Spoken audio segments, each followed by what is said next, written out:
Okay, good evening all. Welcome to the third Hashkafa in the Workplace VAD. Tonight we have the privilege of having R Yoel join us. I just wanted to give a short introduction, and then I'll cede. The pasuk in last week's parsha tells us about the simanim of kosher fish, and it mentions that they need to have fins and scales. Chazal and the Gemara and Chulin and Daf Samach Vav say that any fish that has scales, automatically you know that it has fins. And the Gemara says, Imkein lama kasav, it's lahagl teraviyadir. Now Taisvis Afanor asks, how did Chazal know this rule, like this rule of biology, that anything that has scales has fins? And Taisvis brings a few different terutzim. Taisvis says possibly they knew it from Adam Rishon, or maybe they knew it from Halacha Mishim Sinai, but Taisvis is absolutely certain that they knew it. Because if Chazal said it, they knew it. And that is a privilege that we have Gedolim who know the answers. And I would just say that tonight we have the schos to have a special guest from Eretz Yisrael, someone who knows the answers, and I think that we're all going to benefit tremendously from his wisdom.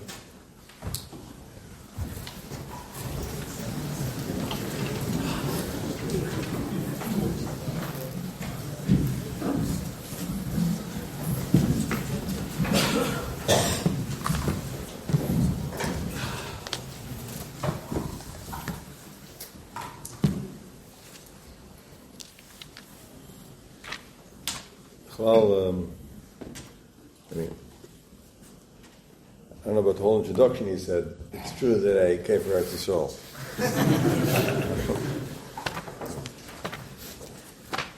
But for American bombastic introductions, it was pretty much okay.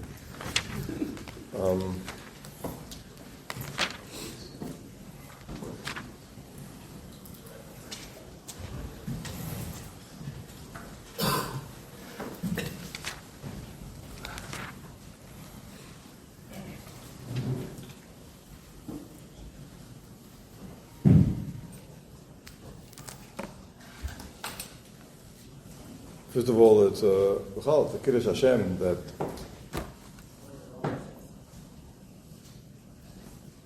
the tzibur is getting together to be mischazik, to talk, to think. Person leaves a base medrash, person leaves yeshiva, and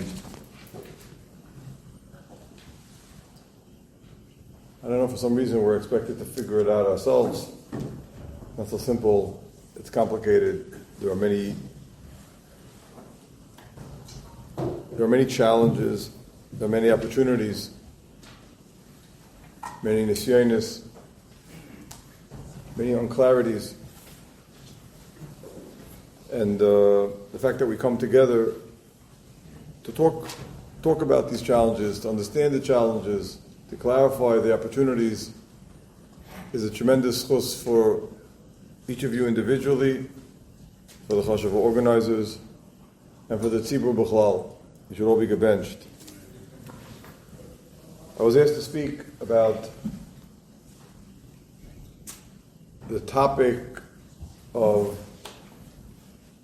we have no time. We're juggling job, family, learning, and there's a common challenge of we have no time. How do I have time to grow? How do I have time to daven? How do I have time to avodas Hashem? We're on this endless treadmill, coming and going and trying to keep up. And then you come home after a long day of work and there's homework. I don't want to rub it in, but you know that Eretz Yisrael, the boys don't have homework. You know that? Isn't that incredible? So you don't find yourself coming back after a 12-hour work day with your wife standing at the door with Maseches Yuma, right? Open in front of you. And she's frustrated because she's been trying for 2 hours to figure out the Avodah of Yom Kippur. And before you even sat down and had a bite, you're already in trouble. Because the piles of homework. It's a big. That's why, by the way, there's Yisrael much more chilled out and much more relaxed. There's no homework, and that's only a small part of the day. And we're trying to juggle our own learning and marriages, family, children, and you do have to work a little bit in between. So it's very interesting. So there's no time. So it's very interesting. This topic of there's no time is a focal, central, critical point in Bechal, the whole battle with the Yetzer Hara, the whole battle with the Satan.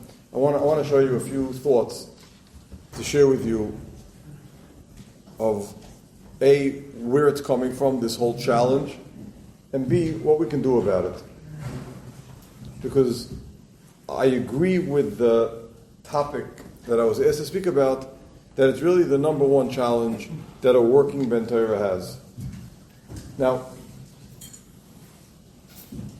I think that people who asked me to come speak tonight, the Hashkafa organizers, perhaps wanted me to give a number of tricks and tips and tools and aids to work out your schedule. So I'm sorry to disappoint you. I'm not the person for that. I'm not good at tips or tricks. And I also don't believe in that. I think everybody's life is, if I want to talk about a Hashkafa issue that's behind this topic of not having time. It's very interesting.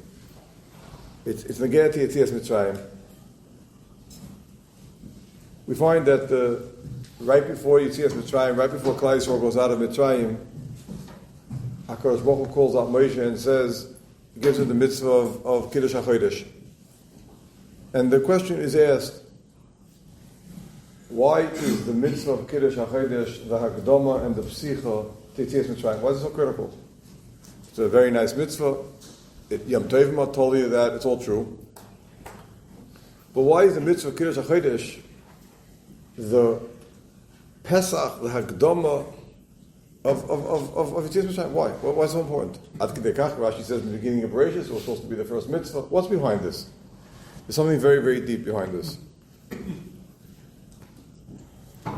In the pasuk, in the Bris Ben Absarim, when HaKadosh Baruch Hu describes to Avraham Avinu the Golus Mitzrayim, there's a fascinating diak. It says in the pasuk like this: "Vayomer Avram Yodoya Teda Ki Ger Yeh Zaracha Be'eretz Lo Lahem VaAvodnu V'Inu Oisam Arba Me'ei Shana."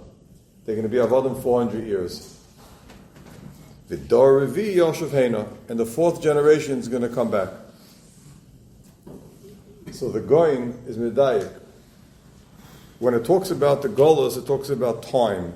V'inu Oisam Arba Me'ei Shana, 400 years. When it talks about the Geula, the pasuk says V'dor Revi, the fourth generation. Now it should have said 3 generations are going to be avodim, and the fourth generation will be free. Or it should have said that 400 years they're going to be avodim, and afterwards they'll go free. It's a fascinating pasuk. When the pasuk speaks about avdus, about slavery, it measures it in time, 400 years. When it talks about the geula, yashuvu, it measures it in people, in generations. The pasuk changes the syntax. The pasuk starts off with time, with generations, and then the pasuk moves over to talk about people. The pasuk starts off with time, with 400 years, and then it moves over to talk about doyer. The dor revi yoshev heina. It is mamash a contradiction, it's mamash a stira from one pasuk to the next. What's the answer to this? Why is it that Golus, Shibud, is measured in time, and Geula is measured in generations, which is people?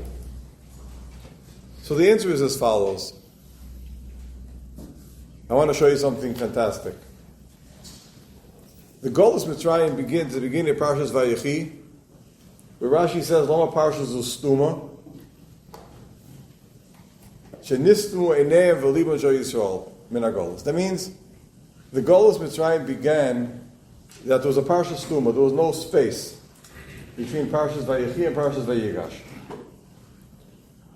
Why is that the symbolism of the beginning of Parshas of Mitzrayim? So the Gemara says, why normally is there a space between 2 parshas?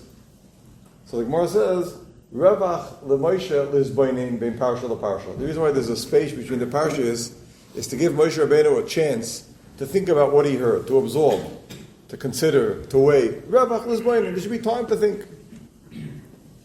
Golus begins when a person doesn't have time to think.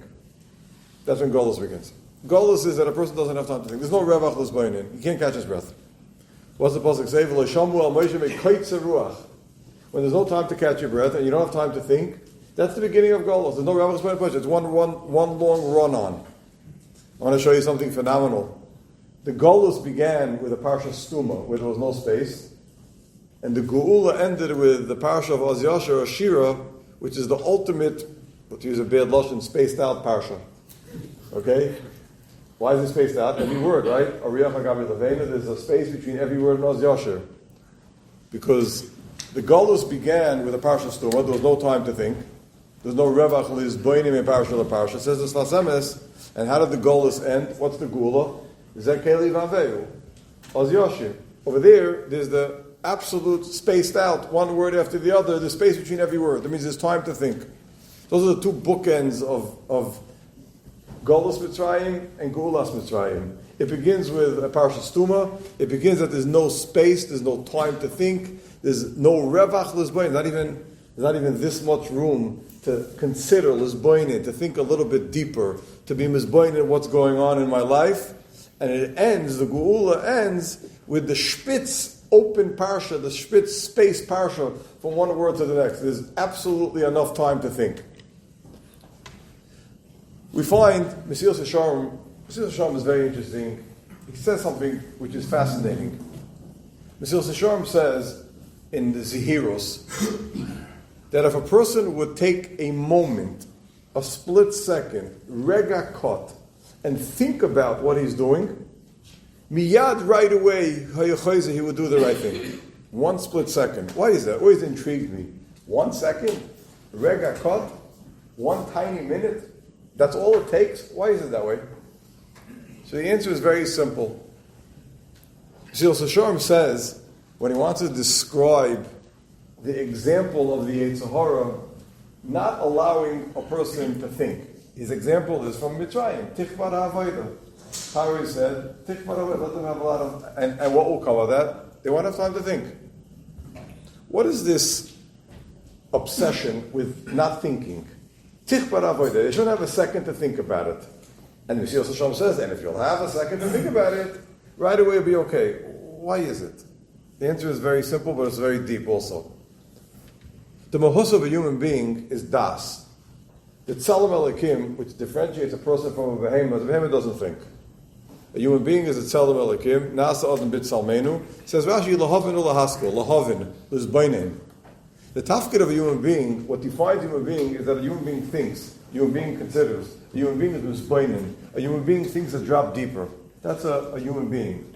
Nasa adam bit salmenu, says Rashi, lahavin. The minute that a person thinks, even for a moment, he's crossed over that boundary from a behemoth to an adam. He's articulating, he's accessing, his tzelem elikim is accessing his neshama. So not thinking is a behemoth. Then, when a person doesn't think, a person is left. A person is left to the reflexes, to the instincts, to the emotions of his body, because you don't think. There's no time to lose. That's an eved. A person who doesn't have time to think, who doesn't have a revach in parsha the parsha, a person who's not misboinin, doesn't have, by the way, how much space is there between Vayigash and Vayechi? It's a tiny space.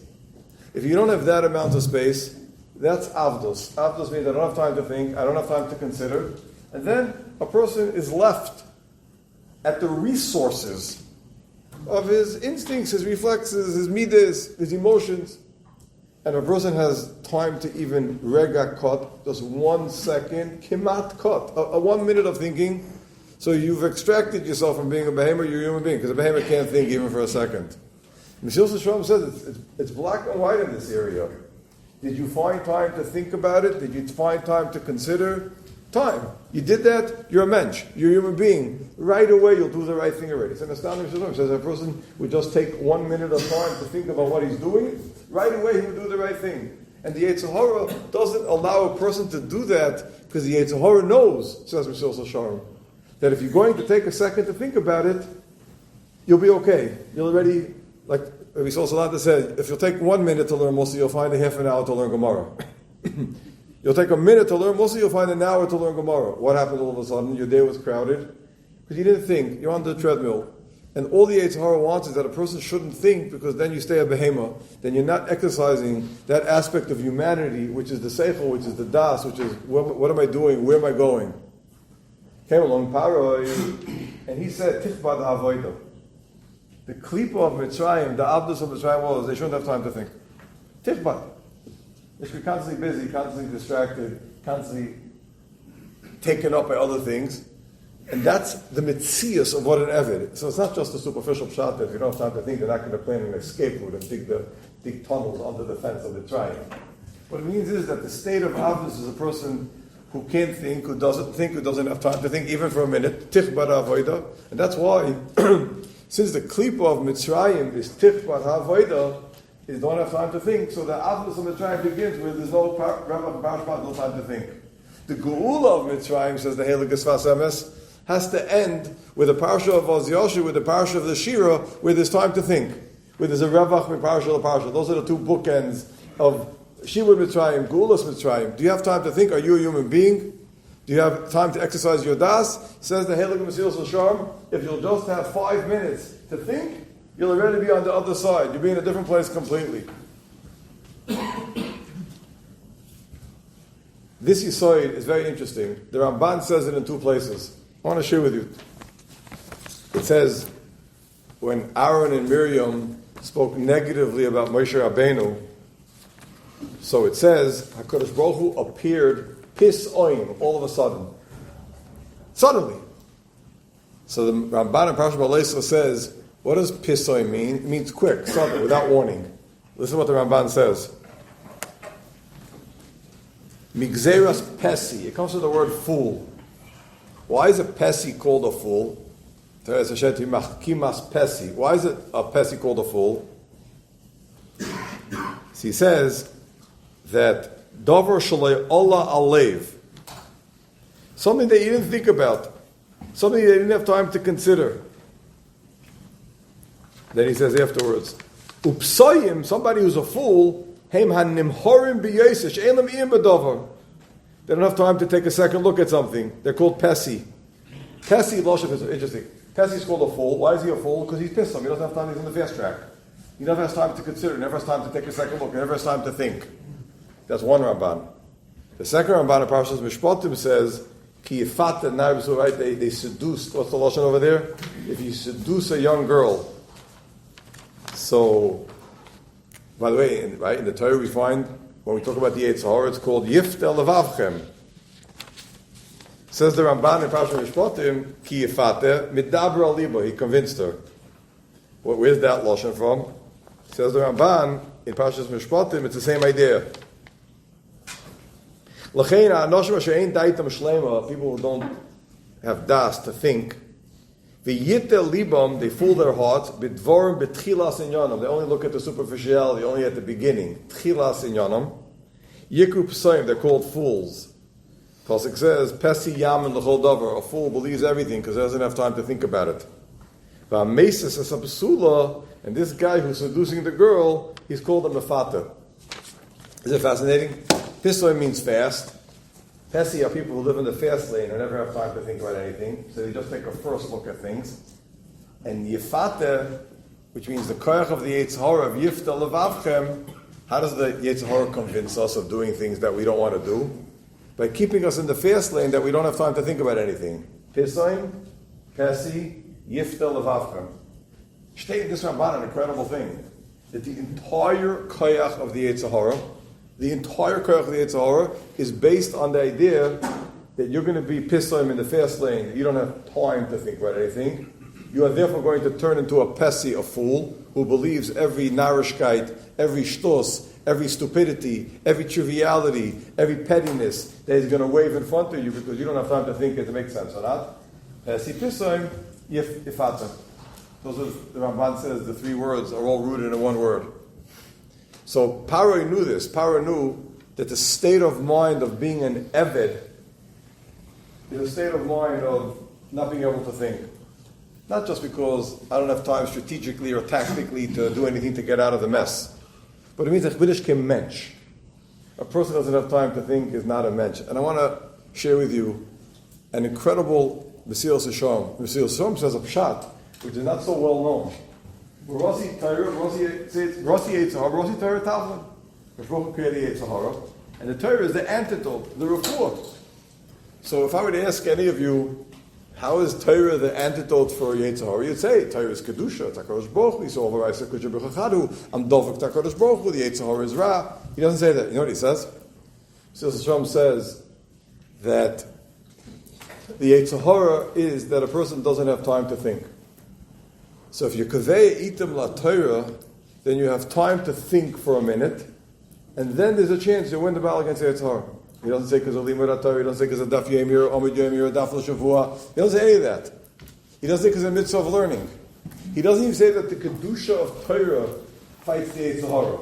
He says that if you'll learn, you'll have time to stop and think, and then you'll fight the Yitzhahara who doesn't let you think. Barasi Yitzhahara, Barasi Torah Tavl. The first was Hilsa Sharm and Parak of Zehirus. That's very interesting. If a person needs time to consider why dafka Torah, the guy play golf, do yoga, I don't know, whatever you can do here to relax. Steht nicht, as I state that in order for a person to be able to take misboinin in what he's doing, you have to learn. If you don't learn, then you're stuck on the treadmill, and you can never be misboinin.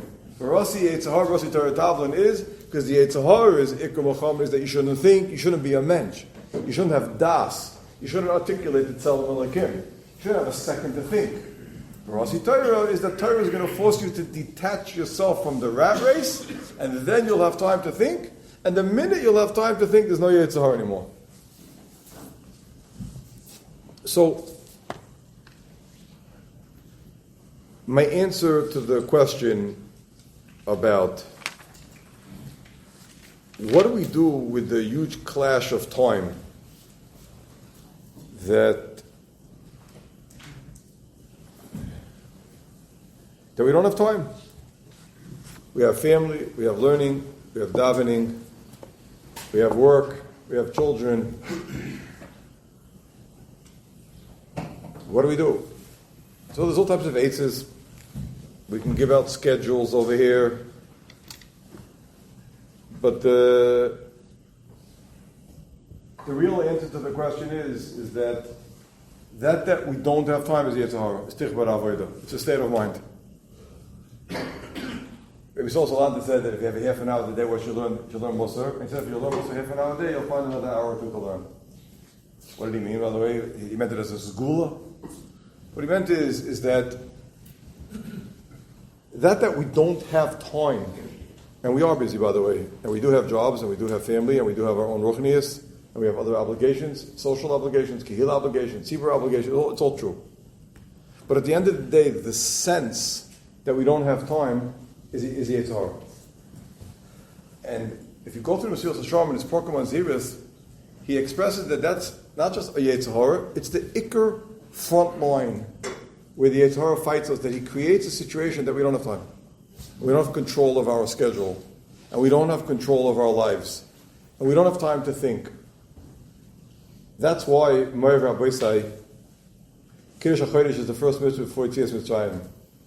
Because if Avdus started with no time, with no Revach Lizboinin, so the first mitzvah before you go out of Mitzrayim is that you take control of your calendar. We're in charge of the time. Ad Shebezin says Mekudesh, Mekudesh, Mekudesh. Avdus is that I don't have time to think. That's Avdus. I don't have a Revach Lizboinin. Minish kemench.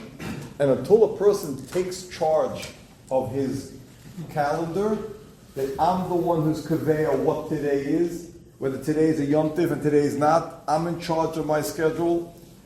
Mitzvah Kiddush HaChodesh said that a Yid has shlita over the time. Yishalmi says that if they were Ma'abra Sashana, so the girl who was 3, she got back her Basulim.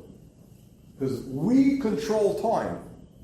And that's why Kiddush HaChodesh is first. Because it's the first one. You can't have Yetzias Mitzrayim without that. Because Kol Zman, you don't control the time, and the time controls you. You're an Eved. See, and that's why the Pasuk Shat, why when the Pasuk speaks about Avdus, it speaks about time. Abba Me'yoshana. Because Kol Zman, you're under the captivity of your schedule, that's Avdus.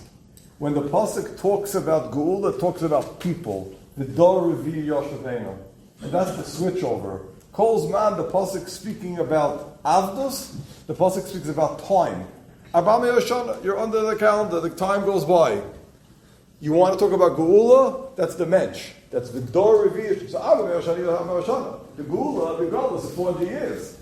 The Geula is the Mensch, that the person took the initiative and he took control. Look, let's be honest. It's not that we're all busy, okay? I personally don't work, okay? So I can't talk about how heavy the day is, how busy the day is. I'm a Kollel young man, and Meshiva, and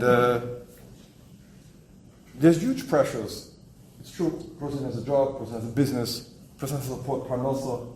It's an incredible oil. It's an oil which is part of the avodas Hashem of a person. Then you come home, the above mentioned homework, crisis, trauma, and then you have family, and you have your own learning, and you have events, and you have, I forgot about Simchas, Shavuot Brachos, L'chaims, Ofros, V'cholo, B'li Ein Har, no Simchas. All that is not the reason why we have no time. We have no time because the world has created a matziv today where the Iker Klipa of the Yetzer Hara today is that there isn't a second to think because we are constantly distracted. There's no Ravach who's going in Parsha Parsha. I'm talking about technology in many places, and I won't bore you because that you're going to have the people who organize the evening shot if I talk about technology. So I'm not talking about technology, okay? Correct? Who organized it? Who is that? Yeah? But you know why we have no time? Because we have no time. Because all you need is a minute, a regular cut, just to think. They tell us what you think.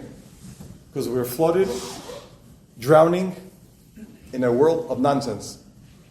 That the entire matorah of the world of nonsense is that we shouldn't have time to mizbayin. Because if we would have Reva to mizbayin, we wouldn't be Avodim anymore. We'd be out of Mitzrayim. We'd be Dor Revi. We wouldn't be at Avame Yoshana. And the world we live in is a world of distraction. It's a world of distraction. By the way, what's the item distracted with? You'll tell me. Nothing of grave importance, by the way.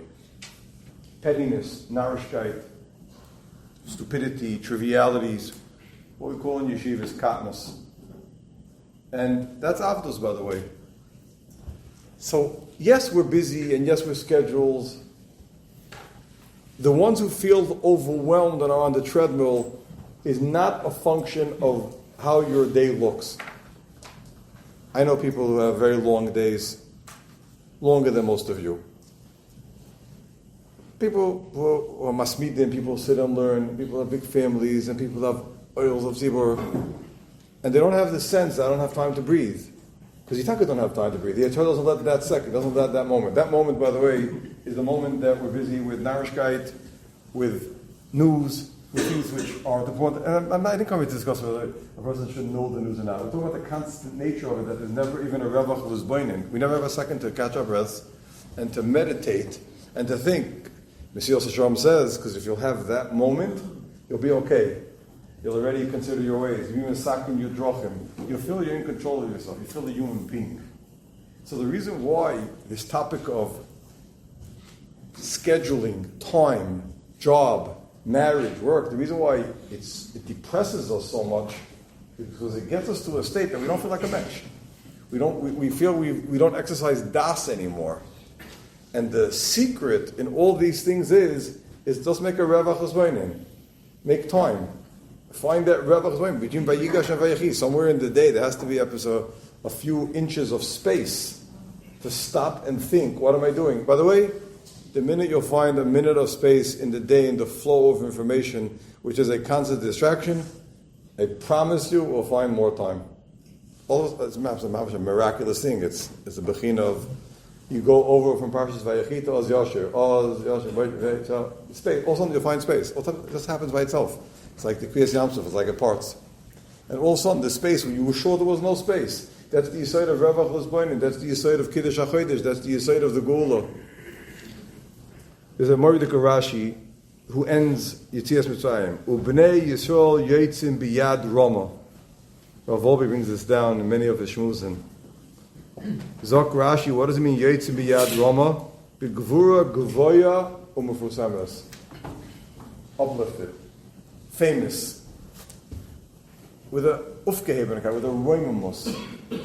Avdos is shiflos. Avdos means that I'm a function and an eved of my schedule. Geula means that I lifted myself up out of the mud, I lifted myself out of the katnos, I lifted myself out of things which have no meaning, and I'm able to strive and see what I am and where I could go.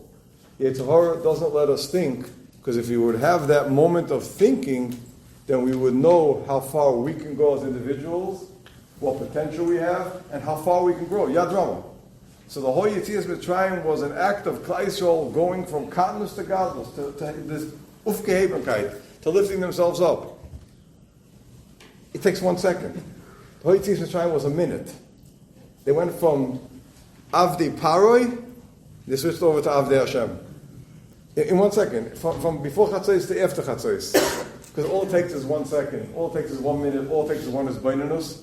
And when we find that break into action, if I use a bad lashon of Laz, when we find that break into action, and we use it to connect to our deepest parts of us, of Das and His Bainanus, all of a sudden we'll find much more space, we'll find the Geula, and we'll be able to take back the control of our lives. So I'm saying a practical eitzah now. That we feel chased and hunted on the treadmill is a ruchni yazdika problem. It's not a scheduling issue, and it's not a technical problem. It's a state of the Yetzer Hara not letting a person find the time. Everybody who has busy schedules can find that moment or two to be misboinin. What am I doing? Where am I going? And at that second, the person has crossed over the Rubicon from Eved to Yisrael. Okay, we're gonna break tonight's questions into a few different segments. We're gonna start with the questions related to men and women in the workplace from a halachic and hashkafa perspective. So a good relationship between co-workers in a company is definitely ideal and encourages better work. Some offices make a point of doing activities or office lunches together. Should this be avoided? Yes, the whole question. The whole question? Okay. What about the social media aspects of interaction between men and women in the office? For example, liking or responding to a post, because various sales and things could come out of that. Keep going. Keep going? That's all we have for the men and women part. The rest of his conferences. Same thing. Okay. Attending business conferences. Is there a blanket reason to avoid these? Is there a difference between Jewish conferences, non-Jewish conferences? Is there a difference? In regards to attending them? No, is there a difference I don't know. in the Hefza, not the Gavra? I never went to one. Me neither. Go ahead. Assuming that we're allowed to add by strict halacha attend these, is there a concept of being Yirei Shemayim and just not going? What if a boss insists and an employer has to push back against that? Okay, Shikoyach, R Yoel, right? Yes, I'm going to move aside and I'll come back when we get to the next group. So yes, a bunch of important questions which are connected to each other. Men and women in the workplace, from halacha hashkafa perspective, good relationship between co-workers is an ideal and encourages better work. Office lunches together, social media aspect, likes, comments, posts from a woman to a man, etc. Business conferences, food and entertainment, not strictly focused on business. Party atmosphere, Jews, non-Jews, men and women mix. Is there a difference? Yirei Shemayim, etc. So the reason why I'm connecting these two issues, one is about men and women in the office, and second of all about business conferences, there are a number of aspects which govern both questions. I want to maybe disappoint some of you. I will not be saying anything controversial, okay, that you can say, oh, I was there when he said it, okay? I want to say the following, a few very basic ideas here, okay? Number one,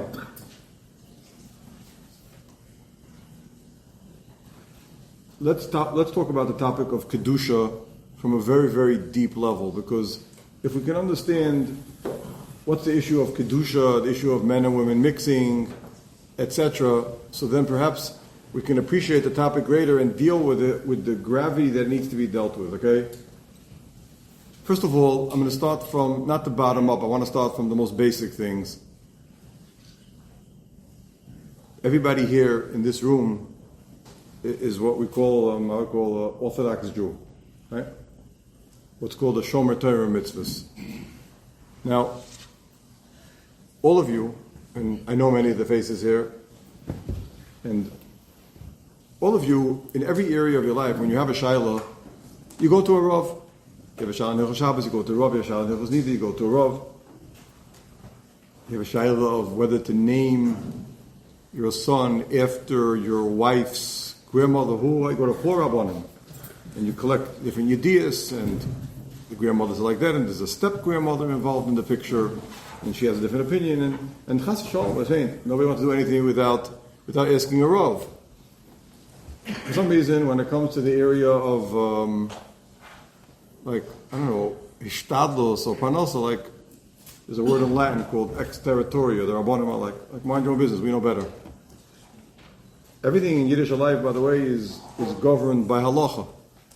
Okay? Everything in Yiddish life is governed by halacha. Every area, Shulchan Aruch. So, if you consider yourself to be a Shomer Torah mitzvah, I'm saying on a very, very basic level, first of all, and you ask Yishal Hilchos Shabbos, and you ask Hilchos Yoreh V'Deya, and Hilchos Nida, and Hilchos Kriyas HaShemois, so then ask a Rav. Is it mutter or is it also? Like, I don't even understand the question, by the way, with all due respect. Maybe I'm just extreme Yerushalmi zealot coming in from a war zone, so some of you think maybe the pressures of the Middle East heat, which started last week, by the way, has affected my thinking patterns. But I don't understand. Like, first of all, I don't understand the question. What does it mean? Like, you have a question how to run your office.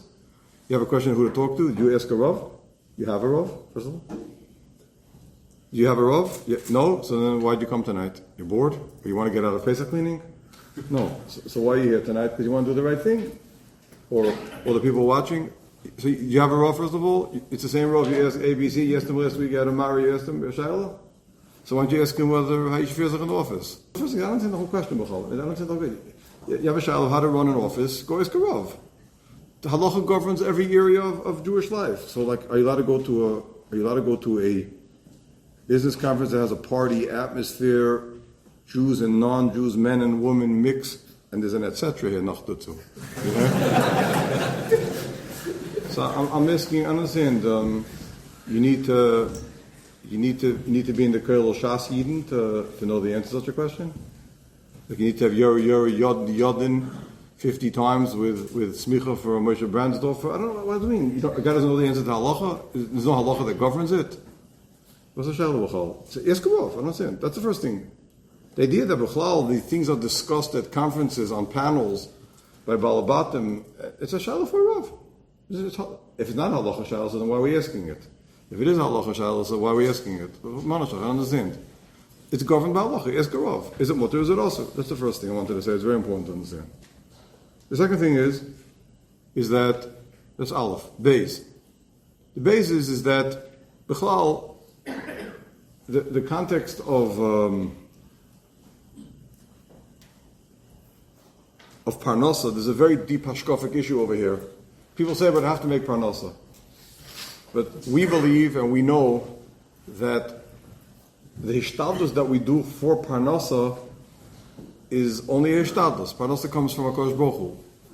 You should learn it well inside the Michtav Eliyahu, speaks about how before the Chet of Adam Rishon, everything was taken care of. By the way, there's an incredible Gemara in the end of Kedushin, which I hold is a tremendous chizuk in Amunah. The Gemara in the end of Kedushin says that Miyomai lo reisi, who's a blazer over there, I never saw a fox who's a storekeeper and a deer who's a this and a... It means, if you stop and think about it for a second, let's say over there an incredible thing. The entire Bria is taken care of. They have what to eat. The dolphins in the South Pacific have what to eat. They eat the tuna fish. And who do the tuna fish eat? Well, if we would have gone to high school, we would know. But we don't know. In this town, there's no English. Yeah? So, But there's a food chain. Everybody's taken care of. In Beis Yisrael, where Mir Yeshiva is, a cockroach never died of hunger. That not. Other things. Yeah? Got run over by Chalmers. But in cats in Rechavia never died of hunger. And the skunks in Muncie didn't die of hunger. And all the organisms of the world, the trillions and myriad of trillions upon trillions of one-celled organisms and animals, and everybody's okay, unless it doesn't rain. The Rosh doesn't give rain. But everyone's taken care of. And the only one who has to go on Amazon and smell sneakers is the Nezer Habriya, the Adam. Yeah? The only one. Nobody else. That makes sense? You ever thought about that? You have a whole Bria, even if you believe the world came from the Big Bang, okay? If you're a kaifer. You know, the type of thing they used to go to the planetarium and they told us to close our ears when they were showing it. Right? Not to become a kaifer. Even if you believe, but take a look at the Bria, yeah? Take a look at the entire Bria. The entire Bria, everybody has what to eat, and we have to mutchazach and get from your shver before Yantiv and your parents and try to trick the other one, the other side that they didn't give, and the other side didn't give, and that side should give more. Why? The dolphins don't have to do before Pesach. They don't have to mutch. They don't moschitim. You ever moschitim in the aquarium? No. All season they're taken care of. What's up shot in that? Because Parnasa is after the chet of Adam Rishon, you have to do ishtadlus. Now, if it's not mutter for ishtadlus, it's not ishtadlus. It's not so simple. How could it be that doing something shaloi k'halach is legitimate ishtadlus? I don't understand. It's not ishtadlus. It's not, how much are you allowed to do? What's the heter for such a thing? That's horror number 2. But our number 3 about the separation in offices, I want to say something very, very important. What we call the whole Indian of Kedusha? We have a very negative look at Kedusha. Kedusha means separation, and this is no good, and that's no good. That's not what Kedusha means. I'll tell you what Kedusha means. Okay? What does Kedusha mean, by the way? People think that Kedusha means what not. It's not true. Kedusha means what yeah. I'll explain. The human being is an incredible phenomenon. What's so incredible about human being? I'll tell you. I'll give you an example of 2 examples of people who are human beings. And l'choira, they have no tzara shava. They have nothing comparable. One of them is Yimach Shemoy, a Hamas terrorist on October 7th. Haloi, is there any barbaric animal in the jungle who behaved like this from the history of the world? No. Agreed? But he's a human being, right? And then you have the same human being as Rabbi Akiva, the Vilna Goyen, the Baal Shem Tov HaKadosh. Now, how could it be that in the same species, right, it could be the same thing? You ever thought about that? I've been thinking about that since October 7th, you know? That's incredible. You have the same human being, same species. I think it's called Homo fabium, or something like that. And one of them looks like this, Azab Behema, that never existed in the deepest jungles of Africa, wouldn't behave like that. Who burns babies alive in ovens? What's such a thing? Never such a thing. There was such an animal. Not there was cruel sharks in the deepest depths of the Pacific Ocean behave like that. And then you have people who are malachim, who went up to Shemayim, who have Ruach HaKodesh, who were dovak in the Eibishter. How could that be? The answer is that a human being has 2 parts to himself. He has a part of Hamas, and he has a part of Rabbi Akiva. Yeah, there's a mensch, us. Chazal say, if you see a saita in its degradation, right away you should quickly get yourself in shape. What do I have to do with that bum chick over there? She got herself into trouble. The answer is no, it's a mirror for you, what you could be. You have a side of you that's also like that. You have a side of you that's out of control. You have a side of you that's irrational. The Torah HaKadosha came to bridge these 2 polar opposites called a human being, who on one hand has a Tzelem Elokim, who has a Neshama, HaKadosha, that he could be Rabbi Akiva, and be Moshe Rabbeinu, and be Moshe Feinstein, and be Melech Mizozensky, or Melech Biderman. And he also has a guf with Midas Roas that could be a Vildachaya Para Adam, like a Torah HaKadosha called him. Kedusha means that I take the forces of the Vilda Mensch and I channel it for the vision and the goal that the Neshama wants it. That's a human being. Does that mention? That's Kedusha. Kedusha means that I take the physical world And instead of using it to be a Vildachaya, I channel it for the goals and the tachlis and the vision and the emes of what the Ruchnias and the Neshama says do it. So the issue, Moiv Rabbi say, is not where the women eat lunch and the men party. That's not what it's about. It's about, are you a mensch or a behema? Kedusha means the merging, the bridging of the enormous forces of the physical world and harnessing it to the vision, direction, tachlis, and emes of the neshama. That's the shleimus adam. That's kedusha, and have a raya to it. And with that, I'll end. There's one more question, maybe. This is a Mordecai Maral, and this is the answer to all the pachkaraya about kedusha in the offices. Three pillars, right? Torah, Avodah, Gemilas Chasadim. There are three averis which are hard vayava. What are they? It says the Maral, all mitzvahs are v'chay behen. You chayiv to be over the mitzvah to protect your life. But your life, says the Maral, only has value, calls mind you're connected to the three pillars of the world. So, he says, Shvichas Damim is the exact opposite of Gemilas Chasadim, right? Till Shvichas Damim, you still have Epis HaShayachas to Gemilas Chasadim. You're killing somebody, you're done with Gemilas Chasadim. Your life has no value because you disconnected from the Al Shleish Advarim. Avodah Zarah is the exact opposite of Avodah. Till Avodah Zarah, no, you're not davening well. The guy says to you, don't daven Shemon Esrei, I'm going to shoot you, get shot. You still have Shayachas to Avodah. Avodah Zarah, you're done with Avodah. Gila Rayas, he says, is the detachment from Torah. It's a Pella. Shvichas Damim, I understand, is anti-Gemilas Chasadim. Avodah Zarah is anti-Avodah. So then, there's no V'chai Behen anymore, because you lost your value. Why is Gila Rayas the opposite of Torah? Explains the Maral, because Gila Rayas means that a person gives into his base elements of a behema, of doing things that don't have seichel to it, things that don't have a tachlis. Torah is that a person's an Adam, that a person is Chachma, that a person is Das. And that's why at Mesilas Yesharim, whenever he speaks about Taivis, he speaks about Seichel. Seichel versus Taivis. That's an unfair battle, right? The Taivis coming along and saying, I want something Geshmak. The Seichel saying, this is not Emes. But that's the real battle. The battleground is between Seichel and the Das and the Emes of Torah versus the powers of the body which draw us. That's what Kedusha means, Rabbi Isai. So the question about the offices and the conferences, I said three things. One is, there's a Shulchan Aruch, ask a Rav. Number two is, that's your hishtadlus for Parnasa, really? That's pathetic. And third of all, and most importantly is, Kedusha is not about what not. Kedusha is about what about yeah. What can I take the Olam Hazeh? Which part of Olam Hazeh can I take and harness it and use it for the right thing? It's about what yeah, it's not about what not. And that's the exact amount of Olam Hazeh that a Jew has to. And if not, you miss the boat. If not, you miss the boat completely. You miss the boat.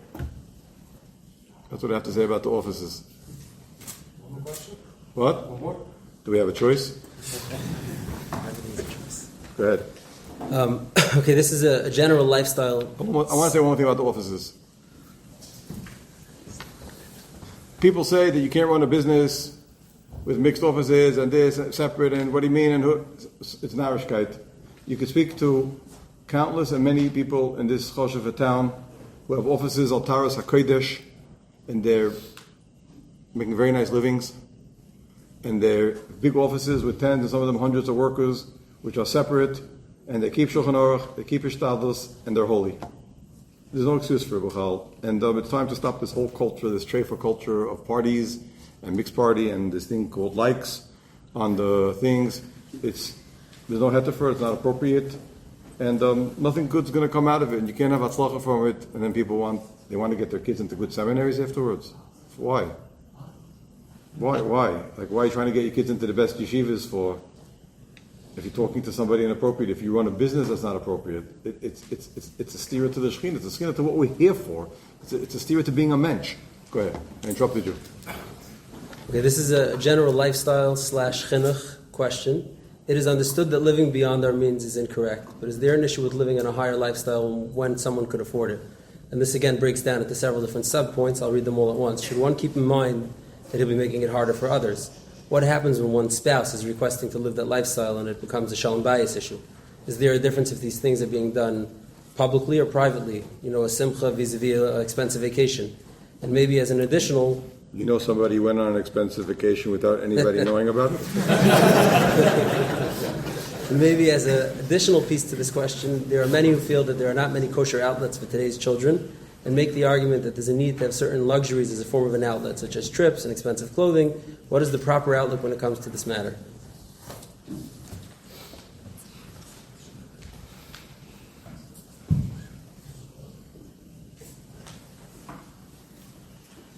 Look, the issue of lifestyle, living beyond our means, and the question about what happens if I do it privately, so I'm not stocking anybody's eyes out if I'm living over the top or going expensive vacation without anybody knowing about what's the geschmack of going on vacation if nobody knows, like I said. But lifestyles over the top, too much, we can afford it. So the issues like this, you all know that this is a big topic in this town, particularly. The issue of lifestyles and expensive lifestyles, and I don't know if per capita there's another place with so many fancy restaurants of any Jewish concentration of population. I was once in South Africa, Sroy over there, right? What do we have there? Maybe there's more restaurants there, could be? But yesh lodim bazaar. But there's nothing else going on there, though. This is the story, Rabbi Isai. The story is that the overindulgence, which has crossed over from occasional yechidim to becoming a new marker for a lifestyle, is without question a threat to our way of life as from Yidden.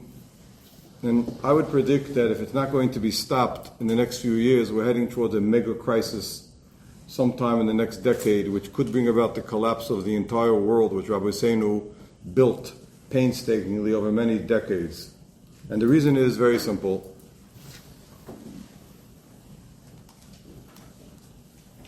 I would say there's three aspects to the topic of too much Kashmir, as we'll call it, okay? Which is, over here was written diplomatically, beyond our means.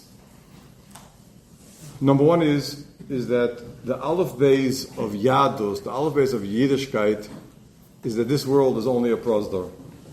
The understanding that this world is a temporary place, limited in time, and as a hechetimtza to Elam Haba afterwards, is the Aleph Beis, it's the Yisayda Havoida, Yisayda Chasidus, the Sharish Havoida of everything we do. It's the foundation. If we don't have that foundation, that this place is Hayom La'aseisim Amachal L'Kabal, if you don't live with that cognizance and that awareness, there's no Avodas Hashem, there's no Torah, there's no Tefillah, there's no Chinuch, there's nothing. Why bother?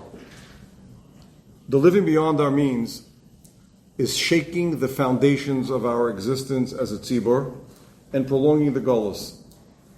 And the reason is because it's a siba and a siman. Remember the Lamda Sheshpach Yeshiva. It's a siman that we believe that Olam Haz is permanent. It's also causing a sense of permanence here. When we live over the top and we live with Gashmis that we don't need, so it's both a siman and it's also a cause for ourselves and our children to mistakenly understand what we're doing in this world. Now, there's a fundamental issue. If this world is not the prosdor and this world is the ikr, so then why are we bothering making ourselves crazy with Torah and mitzvahs? For what? For what? What are we going to Auschwitz for? Why do we get ourselves get burned by the Inquisition? For what? If this world is a prosdor, if you really you have to ask yourself when you make a vachnacht for $25,000 or a kiddush for $40K, you have to ask yourself, and you have to ask your neighbor, and you have to ask yourself, like, what are we doing here? Is this the last stop? Is this permanent here? If yes, so then we've completely, it's an earthquake on the foundations of everything that we're about over here. What are you working for? For Elam HaKadosh Baruch Hu, for Elam Haba, Bayom Yishem Echad, Shema Echad? What's our ikr? What's our tuffle? What's our destiny? What are we yearning for? What are we driving for? Forget about ruchnius versus gash. I'm talking about something much deeper. I'm talking about olam hazeh versus olam haba. Like, by the way, you have to ask yourself once in a while: Are you here for good? Is this where we're at? Now, what's happening over here is that because there's an what's the lashon over here say? Beyond our means, very diplomatic, low-scale lashon. Because we're living beyond our means, we've created a ruchnius threat, not to our lifestyle, to our way of life, to our fundamental values. What makes us tick? What's important? What's not important? What's ikr? What's tuffle? So it's not a superficial question of, well, I can afford it and that guy can't. And that guy said, maybe so don't do it. What do you mean? There's a much deeper issue over here. The issue over here is what's the ikr, what's the tuffle? What do you live for? What do you get up in the morning for? That's one issue. And connected to that is the big insecurity issue. What defines you? Hello, every person understands that the entire overspending that's going on in part of this town is one big, massive insecurity. That all the people overspending need massive group. There aren't enough therapists in the town to deal with all the insecurities that are fueling the overspending. It's all about just trying to prove that you exist. You're just trying to prove that you exist. It comes from insecurity. It comes from not feeling good about yourself. Somebody feels good about himself, doesn't need to overspend, doesn't need to make a kiddush that pokes everybody's eyes out, doesn't need to make a simcha that pokes, doesn't need to go on a vacation that pokes everybody's eyes out. Doesn't need it. He feels good about himself. So when I, as an outsider coming from Yerushalayim, see a movement towards that, I see the Olam's insecure. I don't know why. We have to maybe somebody should write a doctorate about it. And I mean, first Olam has to have high school, but if they would have high school and they would get doctorates, so then they would write a doctorate about why is people so insecure over here that they have to make simchas and spend money that's over the top and over their heads to show off to who, by the way? To the next insecure guy? That's what I never understood, by the way. Who exactly are the insecure proving something to? The next guy is just as insecure as you. It's chaval to spend so much money on that. But there's a very deep issue over here. That's a joke. That's cheparai. But then there's a fundamental issue of self-definition. So that's what defines you. That's what makes you who you are. Pasuk says, "Ayishalo chacham b'chachmasai, ayishalo gibo b'gvurosai, ayishalo oshir ba'oshrei, kim bezois yishalo hamisalo haskavideh." What makes you feel good about yourself? What gives you your self-definition? What gives you a sense of worth? It's kovid, it's oisher, it's chachma. These are all exterior. At the end of the day, you have to meet your maker alone, naked, just you yourself. And this issue is an issue that the tzibur as a tzibur has to rise up against and put an end to. It's a threat to our way of life. I see this as an existential threat to our way of life. That means our parents, our grandparents, for me it's my parents, for you it's mostly your grandparents, survived the war with sweat and blood rebuilt a world of ruchnias be'ikr, of moisdes, of yeshivas, of beis yankivs, of chadorim, of chasidus, and I see the whole foundation shaking now. I see the whole thing shaking. The whole thing shaking because the Yesod HaChasidus v'Shorish HaAvodah is bar v'Yisametz et Adam HaChavasa b'Olamai. And the minute that Chavasa b'Olamai gets blurred and gets shook up and gets distorted, and you take the ikr, which becomes a tuffle, and tuffle becomes an ikr, that's a threat on our way of life. And therefore the answer is not, could I go on vacation, people don't know about it. It's not about that. Now, there's another whole major issue, which I'm not even getting into, because you have to be a baldarga for that. That is, how much gashmi should a person take from this world? Although the avoida that a person came into this world in a prosdor, the main avoida is the relationship of you're passing through. It's what I went back to before. It's about Torah versus Gilarayis. It's about Seichel versus Taiva. A person came into this world, Moiv Rabbeisai, to be Doimet HaKadosh Baruch Hu, Mahu Af Ata. The more a person indulges in unnecessary gashmi, as I said, unnecessary, so he is less godly. So the answer to all these questions of people know and people don't know, and I could afford it and I can't afford it, has nothing to do with anything. Because the issue of a Jew's relationship to gashmius is he godly, is he spiritual, or is he not? That's what we came into the world for. So I'm saying two different things. One is I'm saying that mitzat avoida, this topic is shaking the foundations upon which our entire Jewish world stands. That's A. B, the second thing I'm saying is mitzad avoida. A person came into this world to be dovak HaKadosh Baruch Hu. A person came into this world to be godly. A person came into this world to be mahu afata. the definition of a person's relationship between his ruchnius and his gashmius is what defines, are you godly or not? So the amount of Olam Hazeh that a person is supposed to / allowed to take is the amount that allows him to live in a gashmiistic world, take what he needs, be happy and be calm, and yet remain godly. That's a very clear litmus test to Mr. Anonymous who wants to go on a privately expensive vacation without anybody knowing about it. But you know who knows about it? You know about it. And the question is, are you more of a godly person because of your expensive vacation that nobody knew about? Hashkafa v'sameach to everybody.